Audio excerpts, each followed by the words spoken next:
자, 대한민국 축구대표팀 클린스만호가 9월에 영국에서 열리는 AMH 두 경기를 위한 소집 명단 발표를 했습니다. 알려졌던 대로 클린스만 감독이 이 명단 발표를 하면서 따로 기자회견을 갖진 않았고요. 기자회견을 할 수가 없죠. 한국이 없기 때문에. 네. 그리고 이제 한간에는 원격으로 화상 기자회견이 있을 거라고 했었는데 그것도 없었습니다. 그래서 공식적으로 협회에서는 이제 보도 자료를 통해서 클린스만 감독의 이번 명단 발표에 대한 어떤 뭐랄까 소감, 변. 예, 그 명단 발표의 변을 이런 변이 있나? 네. 네, 맞습니다. 변을 좀 길게 넣었습니다. 네, 그 코멘트를 제가 읽어드리면 이렇습니다. 선수들의 부상은 AMH 준비의 가장 큰 변수입니다. 특히 이강인의 부상으로 경기 운영에 차질이 생겨 곤란이 예상됩니다. 하지만 현실을 받아들이고 또 다른 계획을 준비하는 계기로 삼겠습니다. 이강인이 조속히 회복되어 속팀에 빠르게 적응하고 아시안게임에도 정상 컨디션으로 참가할 수 있기를 바랍니다. 다행히 조규성과 황희찬의 경우 소속팀과 계속 소통하면서 이번 소집 합류에 무리가 없는 것으로 판단했기 때문에 명단에 포함시켰습니다. 아시안게임 대표팀에 포함된 일부 선수들의 소집 문제를 대한축구협회와 여러 차례 논의를 했습니다. 그 결과 백승호, 송민규, 정우영, 박규현은 이번 유럽 원정에는 부르지 않지만 설령우와 홍현석은 웨일즈전을 대비해서 꼭 필요한 선수라고 판단해 소집하기로 했습니다. 그러니까 이 두 선수는 난 지금 영국 원정 왔다가 제 아시안게임에 계획은- 합류를 네, 그 앞에 지금 코멘트가 돼 있는데 두 선수는 큰 문제가 없으면 웨일즈전만 뛰게 하고 한국으로 보내겠다. 그리고 여기도 단서가 있네요. 다만 웨일스전이 끝난 뒤 다른 선수들의 부상, 컨디션, 경기력 등 특별한 상황이 발생하지 않는다면 두 선수도 가급적 아시안게임 대표팀에 합류할 수 있도록 협조할 계획이다. 말이 아산모사하네요. 보낼 예. 수도 있고 네. 안 보낼 수도 있어. 단서가 많이 달려 있습니다. 네. 그러면서 황선홍 감독이 지휘하는 아시안게임 대표팀이 준비 잘해서 대회에서 목표를 이루기 바랍니다. 3명의 선수가 대표팀에 처음 들어옵니다. 김준홍 골키퍼는 8월 초 아시안게임 대표팀의 파주 소집 훈련 때 캐프켓 골키퍼 코치가 직접 기량을 확인하고 선발했습니다. 김지수 선수는 내가 직접 만나 확인했는데 왜 영국에 있습니까? 예, 화상 인터뷰 때 아주 강조를 했죠. 김지수는 따로 내가 가서 미팅도 했다.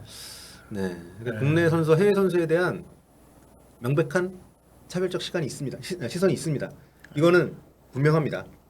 일단 해외에 나간 것만으로 경기도 안 뛰었는데 해외에 나간 것만으로 대표팀에 발탁이 됐다는 것 자체가 그 어떤 인식이 좀 다르다는 걸 보여주는 그런 대목이라고 저는 생각을 하고요.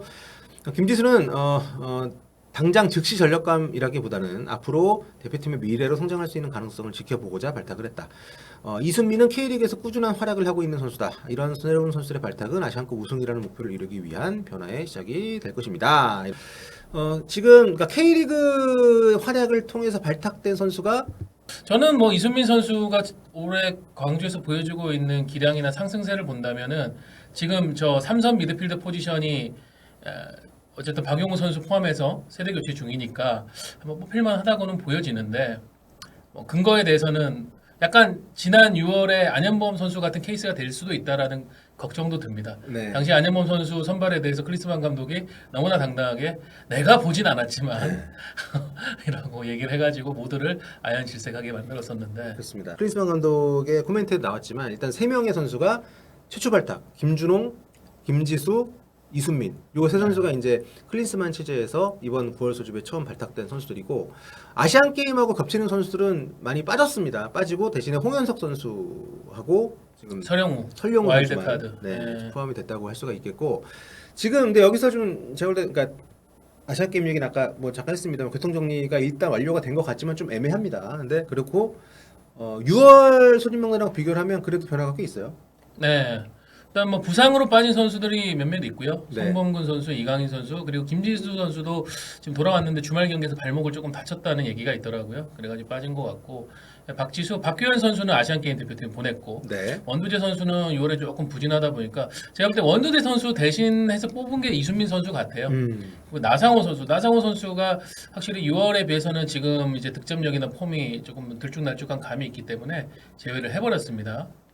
네. 그리고 새롭게 들어온 선수들이 네. 여러 선수가 눈에 띄는데 일단 뭐 김영근, 김민재 선수는 특수 상황 때문에 부상 때문에 뭐 뽑히지 않았던 선수들이니까 부상이랑 훈련소? 네, 훈련소 문제 때문에 뽑히지 않은 선수들이고 특이할 만한 거는 지금 강상우, 이동경 선수가 모처럼 돌아왔다는 점. 네. 이동경 선수는 제가 볼 때는 이강인 선수의 롤을 대체할 수 있는 네. 왼발잡이의 공격형 미드필더 역할 또 측면까지도 빠질 수 있는 선수고 강상우 선수를 지금 풀백 자원으로 뽑았거든요. 네. 근데 상당히 흥미로운 거는 지금 강상우 선수 소속된 베이징 거안에서 풀백으로 뛰질 않고 있습니다. 네, 공격수로 뛰고 있죠. 예, 측면 이제 윙 포워드, 윙어 이 포지션을 뛰고 있거든요. 경기는 뭐 보려면 볼 수 있죠. 예, 네. 지난 주말에도 뭐 와이스카우스를 보고 있겠죠. 네. 지난 주말에도 강상우 선수 득점했어요. 최근에 득점 기록이 상당히 좋은 선수고, 뭐 벤투 감독도 강상우 선수 이제 작년 초까지 뽑았었죠. 그렇죠. 그러다가 뭐 출전은 잘 안 시켰지만. 예, 그러다가 이제 중국으로 가면서 선발하기가 좀 어려워지면서 강상우 선수 대표팀 멀어졌는데 뽑혔고, 양현준 선수도 사실은 크리스만 감독 체제에서는 벤투 감독 체제 때의 어떤 흐름이 이어지진 않고 있었는데. 네. 정말 절묘하게 셀틱으로 이적하니까 이번에 뽑혔습니다. 네. 예. 또 강상우 선수가 올 시즌에 리그 19경기 7골 2도움, 최근 6경기 3골. 상당히 좀 스탯은 좋네요. 예. 그 지금 또 문제가 되고 있는 게 문제까지는 아니지만 이 선수 얘기를 안 할 수는 없습니다. 주민규 선수 어제 또 멀티골 넣었죠. 네, 활약했고 잘 하고 있는데 아예 기회를 모르겠습니다. 그러니까 감독들이 보는 눈이 있고 자기들이 원하는 스타일이 있으니까. 근데 지금 당장 이제 5개월 앞으로 다가온 5개월도 안 남았죠. 아시안컵을 감안하면 현재 폼 그리고 5개월 뒤에도 좋은 득점력을 보여줄 수 있는 선수들.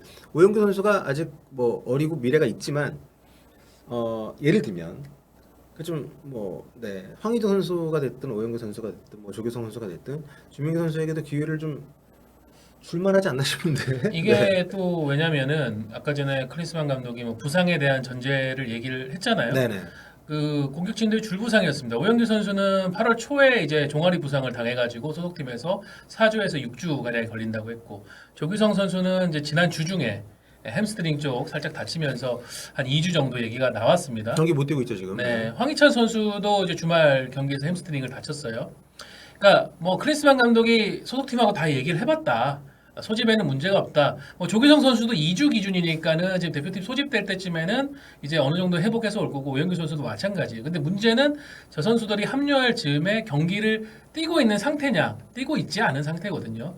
그럼 대표팀에 왔을 때 황희찬 선수까지 전부 약간 미지수 상황이라면은 네. 오히려 저 중에 한 명 정도는 조금만 빼고 지금 경기를 정상적으로 뛰면서 좋은 골 감각을 보여주고 있는 선수도 한번 선발을 해 볼만한데 네. 역시 주민규 선수는 철저하게 외면을 받았습니다. 네. 어젠가 인터뷰 올라온 거 보니까 마음이 짠하더라고요. 거의 뭐 0.1%의 가능성도 본인은 거의 네. 생각하지 않고 있는 것 같던데. 이게 우리도 이렇게 얘기할 정도인데 본인은 그러니까 마음을 비우고 싶겠지만 비워지기도 쉽지 않고 기대를 안 할 수가 없고 주변에서 또 괜히 한 번씩 가서 그럴 거 아니에요. 야 어떻게 너를 안 뽑냐. 그런 거 자체가 또 스트레스고. 할 때마다 스트레스죠. 참, 네, 뭐 그런 게 있고요. 근데 뭐 어쨌든 선발은 감독의 몫이니까. 뭐 그렇다고 또 대신 들어간 선수들이 대표팀 뽑히지 말아야 할 선수도 아니고, 다만 이제 부상을 달고 있는 상태에서 이렇게 무리해서 뽑을 거라면 이렇게 좀 기회를 주는 것도 좋지 않았겠느냐. 저거 관련해서 조금 재미난 뒷이야기가 있는데 그 화상 인터뷰 네. 당시에 그런 에피소드가 있었더라고요. 크리스만 감독한테 지금 이제 한국에 온 지 한 5개월 가량이 지났는데 네. 선수 후보군을 어느 정도 확보하고 있느냐라는 질문을 받았다고 하더라고요. 네네. 그거를 이제 그 일간지에서도 한번 나왔고 온라인 매체들과의 인터뷰에서 한번 나왔다고 하더라고요. 근데 일간지와의 인터뷰에서는 크리스만 감독이 한 30명 정도가 있다. 온라인과의 이야기에서는 한 40명 정도가 있다. 이게 말이 달랐어요. 생각이 없는 거네. 말이 다른 것도 좀 웃기긴 한데, 그러니까 벤투 감독이 물론 오랜 시간 있겠지만 벤투 감독은 각 포지션별로 6명에서 7명 정도의 선수층을 해가지고 한 70명 정도의 후보군을 갖고 있었거든요. 그렇죠. 그러니까 누가 부상으로 빠지면 그 다음 차례가 바로, 들어온다거나 네. 이런 식으로. 근데 뭐 우리가 그런 착각들을 할 수 있어요. 대표팀 뭐 한 25명 뽑으니까는 뭐 넉넉 잡아 한 30명 보면 되는 거 아니냐라고 하지만은 얘기해 준 것처럼 줄부상이 딱 발생하면은 그 포지션에 2명, 3명이 갑자기 들어와야 되는 상황이 있는데, 제가 볼 때는 추측건데 크리스만 감독은 그 정도의 후보군을 전혀 갖고 있지 않다.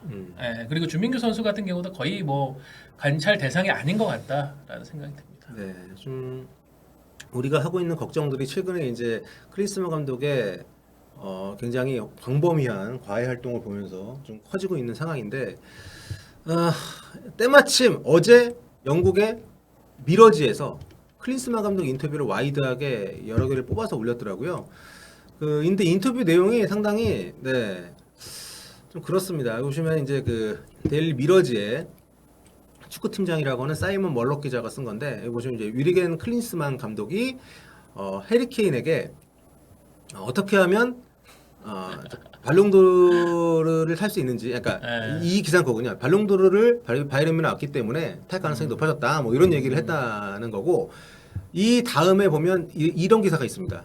유리겐 클린스만 tells 해리 케인 how to become a 바이에른 뮌헨 레전드. 어떻게 하면 오프 더 피치, 경기장 밖에서 바이에른 뮌헨 레전드가 되는지 내가 알려줄게. 요 인터뷰 한 게 어제 올라왔어요. 아니, 클린스만 감독이야 바이에른 뮌헨에서 선수와 또 감독으로서도 역할을 했고, 네. 뭐 토트넘에서도 긴 시간은 아니었지만은 엄청나게 강렬한 인상을 심어줬으니까 뭐 취재 대상은 맞긴 한데. 네, 근데 여기 보면 이제 이런 얘기가 있습니다. 클린스만 감독 어떤 얘기했냐면 해리 케인한테 바바리아 지역의 전통 그 반바지 같은 거 있잖아요. 네, 그 맥주 축제 때 하는 거. 그거 입고 옥토페스트 가가지고 그 필스너 맥주 마시라고 뭐 이런 얘기하고 있어요. 굉장히 태평하십니다.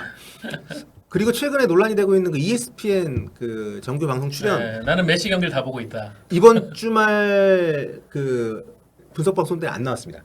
의식을 했을까요? 모르겠어요. 국내 그 부정적인 반응. 같이 나오는 분들은 나왔는데 어, 클린스만 감독은 다른 사람 바뀌었어요. 근데 이게 완전히 그냥 그만둔 것인지, 제가 걱정하는 거는, 제가 지난번에 라이브할 때 그런 얘기 했었는데, 만약에 오늘 발표 날인데 오늘 방송 나오면 그 진짜 그거는 문제다 얘기했잖아요. 근데 만약에 다음 주 방송에 또 나오잖아?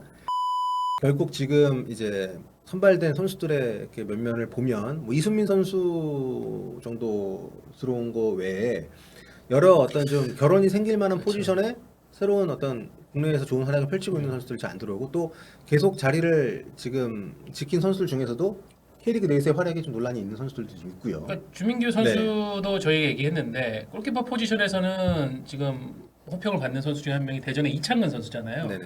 그러니까 김준홍 선수도 굉장히 어리고 20세 월드컵에서 잘했기 때문에 유망한 선수고, 뭐 캐프게 코치가 직접 봐서 더 끌렸을 수도 있는데, 사실은 지금 김준홍 선수도 그 창원에 지금 소집되는 올림픽 예선이죠. 맞아요. 아시안컵 23세 이하 아시안컵 예선을 위해서 소집됐던 선수인데, 이 선수가 A 대표팀 가는 바람에 지금 황선홍호는 또 다른 선수 뽑아야 됐거든요. 네. 저 포지션도 굳이 김준홍 선수가 아니라 이창근 선수한테 한번 기회를 줬어도 괜찮지 않나 이런 생각이 드는데. 네. 뭐 3번 골키퍼에 대해서는 감독마다 생각들이 다양하고 대부분은 이제 골키퍼 코치한테 많이 맡기기 때문에 뭐 좀 그렇지만 좀 모르겠습니다. K리그 최근에 열기가 좀 뜨겁고, 그 저는 좀 대표팀 감독의 역할이라는 것은 한국 축구에 긍정적인 영향을 미칠 수 있는, 선택을 할 수 있는 기회들을 많이 손에 쥐고 있는 자리라고 생각을 하거든요. 그래서 K리그 전혀 관심 없이 외국에 체류를 하면서 대표팀 선수 구성 및 발표도 거의 남의 손을 통해서 하고 있는 이 상황이 너무 불편합니다. 저희가 아까 전에 잠깐 지나간 얘기로 추측을 했는데, 네. 10월에 배준호, 이한범이 A 대표팀에 들어온다. 네. 이러면 정말 경악할 만한 그런 진짜 상황. 이게 유럽이 딱 붙으면은 감독은 되게 호감을 표시하면서 뽑겠구나. 네. 그러니까 제가 확실히 박규현 선수한테 제가 뭐 아무런 그 퍼스널한 감정 없습니다. 근데 어쨌든 독일 3부 리그에서 뛰고 있는 풀백을 우선권을 주고 있다는 것도 그렇고, 그러니까 좀 해외를 나가는 것 자체가, 미국 대표팀 감독할 때도 그 논란이 있었어요. 컸죠. 네, 본인은 뭐 최근에 인터뷰에서 무슨 소리나, 나 월드컵 때 MLS에서 뛰는 선수 10명 뽑았었다라고 얘기하지만은, 그때도 사실은 이제 그 유럽에서 뛰는 선수들을 우선적으로 기용을 했기 때문에, 네. 그리고 유럽에 또 나가는 어린 선수들을 굉장히 선호해서 뽑았기 때문에 문제였었거든요. 뭐 그렇습니다. 뭐 참 아쉽게 생각하면 한도 끝도 없고, 긍정적인 면을 본다면 뭐가 있을까요? 긍정적인 면요. 네. 계속 말에 걸리지만 저는 이순민 선수가 괜찮은 픽이라고 보거든요. 네. 근데 클린스만 감독이 그 정도의 어떤 확신이나 꾸준한 관찰을 하면서 뽑은 건지는 모르겠어요. 뭐 어쨌든 저 포지션이 지금 정우영 선수가 대표팀에 계속 뽑히지 않는, 사실상 이제 클린스만 감독은 정우영 선수에 대한 관심을 어느 정도 접은 상황에서 새로운 미드필더를 뽑아야 되는데, 저 선수를 또 주목하고 뽑은 거는 대단한데, 저게 과연 안현범 같은 케이스일지. 그래가지고 또 왔는데 이상하게 기용돼가지고 대표팀에서 욕만 먹고 돌아가는 건 아닌가, 그런 우려도 듭니다. 네. 뭐 여러 이런 우려 속에 대표팀이 이제 웨일즈 그리고 사우디와 2연전을 영국에서 하게 됐고요. 사우디 감독이 이번에 이탈리아 네. 출신의 명장 로베르토 만치니. 만치니 감독이 네, 부임을 했습니다. 어떤 결과가 날지 모르겠지만 네, 이 두 경기에서 또저 만치니 감독이랑 만나면은 뭐 주먹 인사하고 막 엄청 좋아하겠네요. 서로 반갑겠죠. 같은 시기에 저 사리아에서 뛰었었잖아요. 네. 네. 또 두 감독이 서로 또 셀럽들이고 유명인들은 만나면 서로 반가우니까. 아 저는 네. 뭐 크리스만 감독이 다른 건 모르겠고요. 아 진짜 셀럽은 셀럽이구나. 아 그렇죠. 네. 네. 그 만치니 감독은 어쨌든 유로를 제패한 감독입니다. 음. 유로를 제패한 감독이고 지금 어쨌든 이 두 경기에서 물론 평가전 승리가 중요하냐 하지만 그러면 승리가 안 중요하면 뭐가 중요합니까?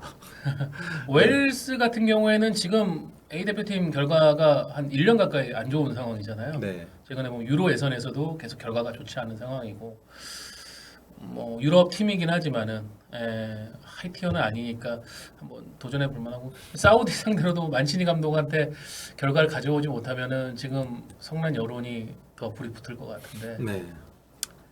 예, 그래서 10월 달에는 지금 베트남하고 베트남과 튀니지하고 우리가 티니지와의 경기가 네, 예정되어 있습니다. 경기를 이제 홈에서 합니다. 그때는 한국이 이제 들어온다고 하니까 뭐 참 모르겠습니다. 예, 뭐 이게 과연 크리스만 감독의 스케줄을 대한축구협에서 알고는 있는지도 궁금하고, 네, 아무튼 뭐 부디 한국 축구에 애정을 더 많이 갖고 또 책임감과 자부심을 갖고 그 역할을 수행을 해주시기를 바라는 마음을 남겨드리고요.